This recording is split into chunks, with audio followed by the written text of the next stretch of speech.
Easily one of the best video games to come out in 2015, Ori and the Blind Forest shocked players with a wholesome yet heart-wrenching story, complementing its masterclass setting with some precise platforming and head-scratching puzzles that only kept me coming back for more. Moon Studios' gem of a video game finally makes its way over to a Nintendo console with the release of this Switch port. It further proves that this Microsoft and Nintendo partnership is what's best for all gamers.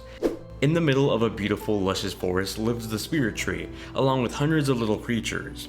Among these creatures is our protagonist, Ori. He's an infant white guardian spirit that fell from the Spirit Tree and was adopted by Nadu. Nadu looks like a mix of a panda with Totoro and is a loving and caring creature. They promptly take in Ori as one of their own, making him part of the family. Together the two live wholesome and adorable lives in the forest, but that peaceful routine quickly falls apart after an apocalyptic event threatens the forest. With everything now in turmoil, the guardian of the spirit, Ori, must travel to every one of the biomes in the forest and restore what has been lost. Told through the Spirit Tree's narration, Ori and the Blind Forest tugs at your heartstrings as much as it does give you something to believe in. Through its highs and lows, Ori and the Blind Forest threw me through a whirlwind of emotions. It's easily one of the best examples of how to handle a Metroidvania game.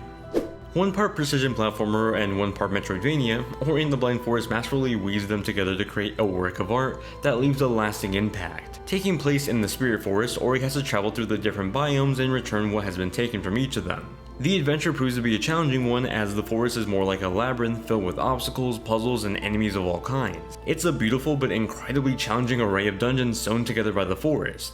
While some of the transition areas between the biomes feel like a warm-up of what's to come, it's the center of each biome that quickly flips the switch on Ori's most challenging aspects. Ori himself starts off with a simple control scheme.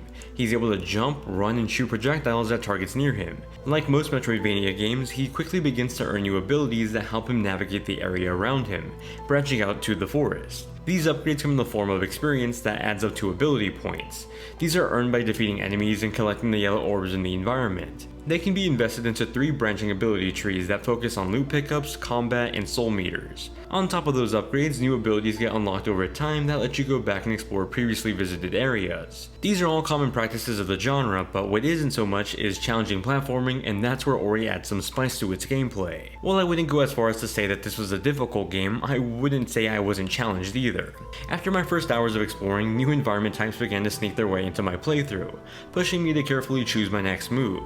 Blue portals, for example, flesh out the platforming by quickly teleporting you to areas you wouldn't expect. The giant blocks, on the other hand, quickly drop on anything underneath them, acting as a hazard, but also act as a pulley system when used cleverly.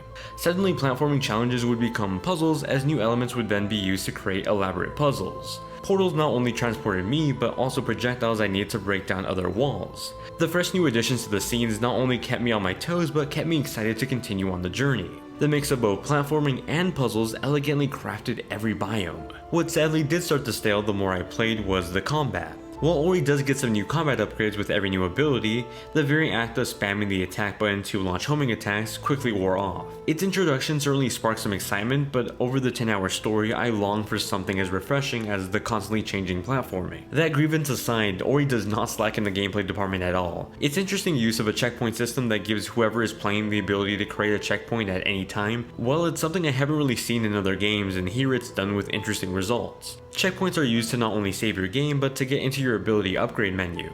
Since the checkpoints require a spirit currency, I wasn't able to make them just at a whim if I didn't have the currency.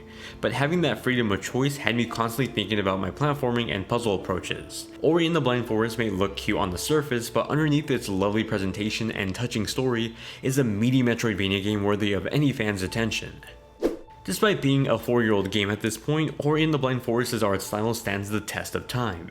It follows a UB art style, otherwise known as the commonly used 2D hand-drawn art found in Ubisoft games like Rayman Legends. It's marvelously crafted with beautiful animation where any freeze frame can look like a new painting. The use of multiple backgrounds and foregrounds help create a world that feels lived in, well beyond what Ori can physically interact with. Particle effects in conjunction with the lighting design create a feeling of depth that gives this 2D world a 3D atmosphere. On Nintendo Switch, Ori and the Blind Forest runs at 1080p 60 in dock mode and 720p 60 in handheld mode. The experience is stellar with not a performance hitch in sight. What's most surprising is that the Switch version features some superior visual effects compared to the PC and Xbox versions. Xbox and PC render Ori sprite animations at 30 FPS, but this new Nintendo Switch version uses tech from the new upcoming Will-O-the-Wisp game, and it fully renders Ori at 60 FPS. The result is a smoother animated character in a world that's just as beautiful as when I played it on more powerful devices. Having this experience on the go felt like playing through an art book that suddenly came to life in my hands. It simply feels made for portability.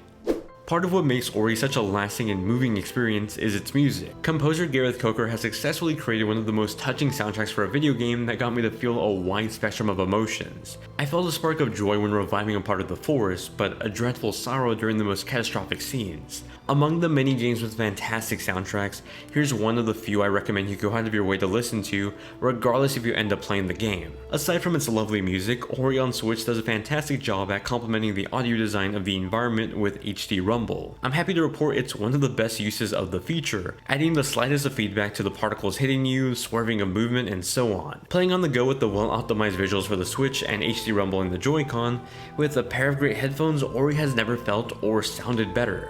Ori and the Blind Forest finds a new home with the Nintendo Switch. The transition to the hybrid console lacks any sacrifices while adding on to the experience that made this game a joy to play back in 2015. Along with those 2015 praises comes all the quirks like simple combat that still feel like the stale parts on an otherwise fluffy piece of bread. If for whatever reason you originally skipped out on Ori, then now's a great time to pick it up and truly play the definitive version of it.